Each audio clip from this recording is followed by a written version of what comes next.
ভারতের একরোখা এই প্রধানমন্ত্রীর কারণে ভারত অখণ্ডতা হারাবেন বলেও অভিযোগ উঠেছে।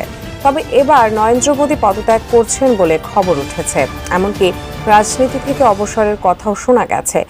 আসসালামু আলাইকুম ভিউয়ার্স, দেশ ও দেশের বাহির থেকে যারা আমার ভিডিওটি প্লে করেছেন জানাচ্ছি আন্তরিক শুভেচ্ছা অভিনন্দন। আশা করি সবাই ভালো আছেন, সুস্থ আছেন, আলহামদুলিল্লাহ। তো ভিউয়ার্স, ভারতীয় বিধানসভা নির্বাচনের পর থেকেই রাজনৈতিক মাঠ যেন একেবারেই উত্তপ্ততা ছড়িয়ে পড়েছে। মুসলিমদের কুরবানি ইস্যু, গোহত্যা ইস্যুকে কেন্দ্র করে শুভেন্দু অধিকারী অনেক ধর্মের ওপরে আঘাত করার কারণে এবার নরেন্দ্র মোদী তথা বিজেপির পদত্যাগকে কেন্দ্র করে রাজপথে নেমে এসেছে জেন জেট।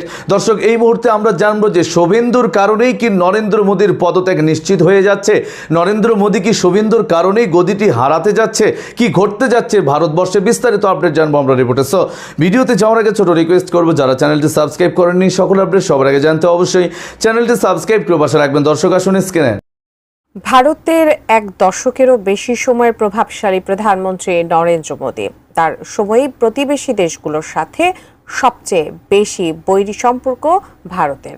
এ কারণে খোদ নিজ দেশেও বেশ চাপে পড়তে হয়েছে মোদীকে। ভারতের একরোখা এই প্রধানমন্ত্রীর কারণে ভারত অখণ্ডতা হারাবেন বলেও অভিযোগ উঠেছে। তবে এবার নরেন্দ্র মোদী পদত্যাগ করছেন বলে খবর উঠেছে, এমনকি রাজনীতি থেকে অবসরের কথাও শোনা গেছে। বিস্তারিত ভারতের জন্য খালিস্তানপন্থী সেভেন সিস্টার্স থেকে শুরু করে প্রতিটা একের পর এক এবং পার্শ্ববর্তী রাষ্ট্রগুলোর সাথে চরম কূটনৈতিক ও ব্যবস্থাপনা ও ব্যঙ্গে পড়া আপনার বায়োলেটারাল রিলেশনশিপ গড়ার উদ্যোগ নিতেই না নিতে একের পর এক আপনার তৈরি হতে এনিমি উইদিন দ্য স্টেট এটা তৈরি হচ্ছে। কিভাবে আমি আপনাকে বলি, আপনারা নিশ্চয়ই ইতিমধ্যে শুনেছেন যে এবং ভারতীয় তরুণ যারা আছে, লিবারেল তরুণ যারা আছেন, তারা আসলে কি ভাবেন বর্তমান সরকার নিয়ে বা ভারতের রাষ্ট্র ব্যবস্থা নিয়ে, তার একটা প্রতিচ্ছবি হলো এই ভারতীয় Cockroach Janata Party. This is right now Cockroach Janata Party, to be honest with you, এতটা সেন্সেশন তৈরি করেছে ইন্টারনেটে, যা বলার অপেক্ষা রাখে না। আমি এটা কতটুকু সেন্সেশনাল হয়েছে এটা ককরোচ জনতা পার্টি, এবং সারা পৃথিবীতে কিভাবে এটা একে প্রচারিত হচ্ছে বা প্রসারিত হচ্ছে তার কিছু নমুনা আপনাদেরকে দেখানোর জন্যই মূলত আমার লাইভে আসা। এই মুহূর্তে খালিস্তানপন্থীরা ভালো একটা ডিস্টার্ব ভারতের জন্য, ভারতের টেরিটোরিয়াল ইন্টিগ্রিটির জন্য। সরকার ব্যবস্থাপনা যে কতটা খারাপ, মিডিয়াকে ফ্রি মিডিয়া বলতে ভারতের জন্য, এবং ভারতে যে সত্যিকার ডেমোক্রেসির সবচেয়ে বিগেস্ট ডেমোক্রেসির রাষ্ট্র বলা হয় ভারতকে, আসলে যে কোনো ডেমোক্রেসি নেই।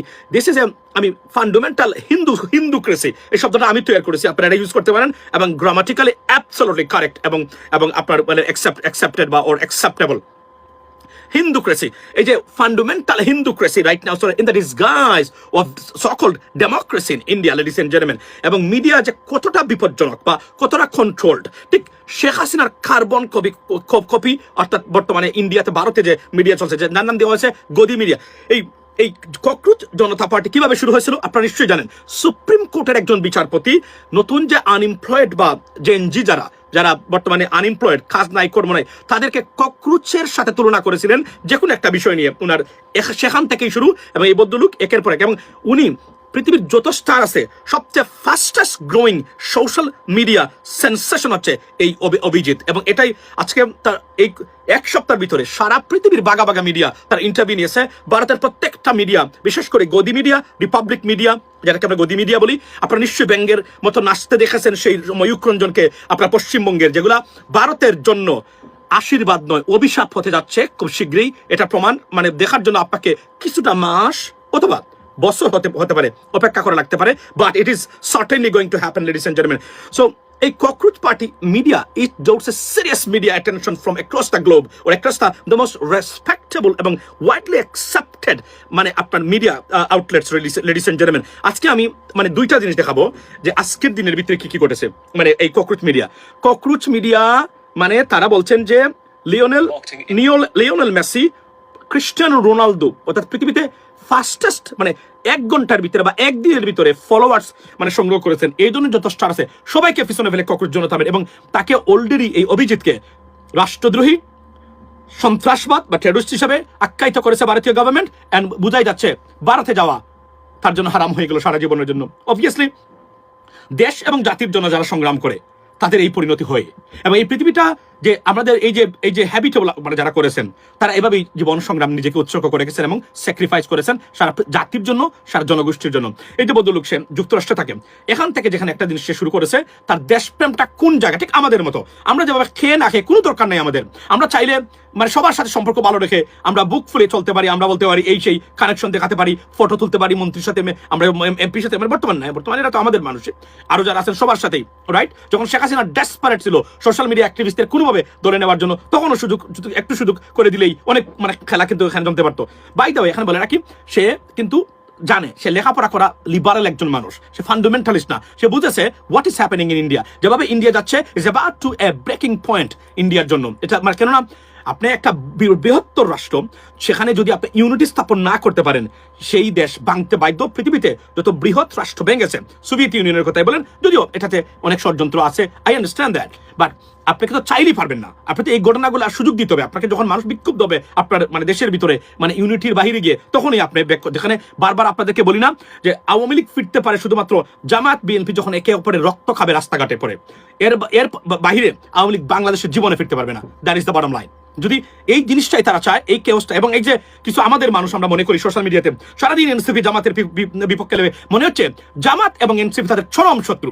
এই মূর্খ মানে বুর্বকরা বাংলাদেশটাকে আবারও বিপজ্জনক, সোশ্যাল মিডিয়া অ্যাক্টিভিস্ট নাম বলার দরকার নাই, অনেকে আছেন, আমরা দেখতেছি যে ধরবো ওনাদেরকে, সারা হবে না দেশের জন্য, এটা অপেক্ষা করতে থাকুন আপনারা, সময় লাগবে একটু। আই এম ওয়াচিং, অনেকেই ধরে ফেলছে তাদেরকে, বাট অনেকেই আপনার আচ্ছা এই আপনার দর্শক, স্ক্রিনে আমরা সে সম্পর্কে বিস্তারিত জানলাম। এই বিষয়ে আপনাদের মতামত কমেন্টে জানাবেন। কেউ ভিডিওটি স্কিপ করবেন না। শুধু নরেন্দ্র মোদীরই যে গদি নরবর হতে যাচ্ছে তা নয়, এদিকে বিজেপি ব্যতীত কংগ্রেস, তৃণমূল সহ আরও কয়েকটি বিষয় উপস্থাপিত হয়ে এবার শুভেন্দুর 12টা বাজানোর জন্য গোপনে পরিকল্পনা চলছে। দর্শক, মুসলিমদের আঘাতে কি শুভেন্দু ঝরে যেতে যাচ্ছে পশ্চিমবঙ্গ থেকে? বিস্তারিত জানবো রিপোর্টে। যাচ্ছে না, আমরা মানে ফাইট করেছি গণতন্ত্রকে 1971 সাল আমাদের মায়ের মতো, আর এই মায়ের সন্তান যখন বাংলাদেশ নামক সন্তানকে জন্ম দিয়েছে, এই সন্তানকে আমরা ঠিকমতো লালন করতে পারিনি।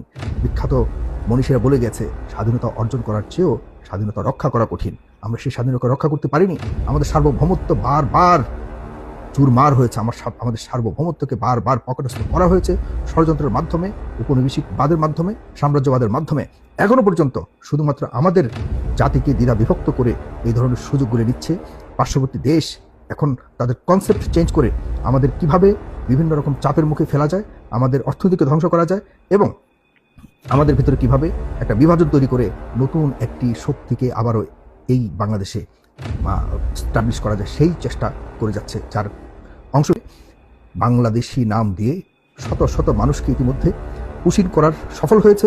আমরা কেউই এ ব্যাপারে জানি না। দেখেন, কোনো মিডিয়াতে কোনো কথা নেই, কোথায় খলিল সাহেব পররাষ্ট্রমন্ত্রী? কোথায় আপনি?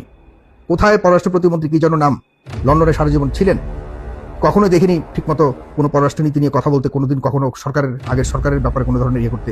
আপনারা এখন বড় বড় মন্ত্রণালয় নিয়ে, আপনার বড় বড় নেতৃত্ব নিয়ে, বড় বড় দায়িত্ব নিয়ে আপনারা এখন কোথায় কি করতেছেন? কোথায় আছে আমাদের পররাষ্ট্রমন্ত্রী? কোথায় প্রতিমন্ত্রী? কিছুই জানি না। এরা কোথায়? এদেরকে পাবেন না। এরা গত কয়েক বছর কোথায় ছিল সেটা তো জানিনি, এখন দায়িত্ব পাওয়ার পর কোথায় আমরা জানি না। বাংলাদেশে যদি কোনো কারণে এই ধরনের অবস্থার আমরা শিকার, তাহলে সবাই ঐক্যবদ্ধভাবে কিন্তু এগুলো জবাবদিহি চাইবে এবং আপনাদের জবাবদিহি করতে হবে। কোনোভাবে তখন বলতে পারবেন না যে পুশিন করছে বিরোধী দল, পুশিন করছে অমুক দল, পুশিন করেছে তমক, এগুলি বলে পার পাওয়ার কোনো সুযোগ থাকবে না। এটি একটি বড় ধরনের আন্তর্জাতিক ইস্যু এবং এটি ষড়যন্ত্রের বড় ধরনের, আমি মনে করি যে বিশাল একটি অংশ বাস্তবায়নের পথে রয়েছে। সজাগ হন, সচেতন হন, ঐক্যবদ্ধ একটা জাতির প্রতিনিধিত্ব করার চেষ্টা করুন। মানে দ্বিধা বিভক্ত জাতির প্রতিনিধিত্ব নিয়ে কখনোই আন্তর্জাতিক এইসব ইস্যুকে মোকাবেলা করতে পারবেন না। আমি বর্তমান সরকার প্রধান জনাব তারেক রহমান আপনাকে উদ্দেশ্য করে বলছি, আপনি চমৎকারভাবে নিজেকে পরিচালনা করবার চেষ্টা করছেন, কিন্তু আপনি শুধুমাত্র এইসব নিয়ে ব্যস্ত থাকলে হবে না। প্রধানমন্ত্রী, আপনাকে আরও মানে বিশাল ষড়যন্ত্রের যে বীজ চতুর্দিকে বপন করা হচ্ছে, এগুলি কিভাবে মোকাবেলা করবেন এটির ব্যাপারে স্টাডি করতে হবে, আপনাকে ভয়ঙ্কর স্টাডি করতে হবে, এবং সামনের সময়গুলিকে কিভাবে এগুলিকে মোকাবেলা করে সামনে এগিয়ে যেতে হবে, এসব ব্যাপারে স্টাডি করুন। আপনার আশপাশে যারা থাকে, আপনার গাড়িতে যারা থাকে, এরা কতটুকু রাজনীতি বোঝে আমি জানি না, এরা কখনো কোনো দায়িত্ব ছিল কিনা আমি জানি না। আপনার সাথে আগে ছিল বলেই এখনও এরা সার্বক্ষণিক আপনার সাথে থাকবে, তাহলে আপনি শিখবেন কি? আপনাকে শেখাবে কারা? এরাই যদি, এদেরকে আমরা কখনো দেখিনি, এরা মানে কোনো ধরনের অভিজ্ঞতা কতটুকু আছে, এরা যদি সার্বক্ষণিক আপনার চারপাশে থাকে, তাহলে আপনাকে আন্তর্জাতিক যে কমিউনিকেশন। দর্শক, স্ক্রিনে আমরা সে সম্পর্কে বিস্তারিত জানলাম। সো ভিডিও এ পর্যন্ত, ভালো লাগলে লাইক অ্যান্ড কমেন্ট করবেন। দেশের সকল আপডেট সবার আগে জানতে অবশ্যই চ্যানেলটি সাবস্ক্রাইব করে পাশে রাখবেন। দেখা হবে পরবর্তী ভিডিওতে ইনশাআল্লাহ। আসসালামু আলাইকুম ওয়া রাহমাতুল্লাহ।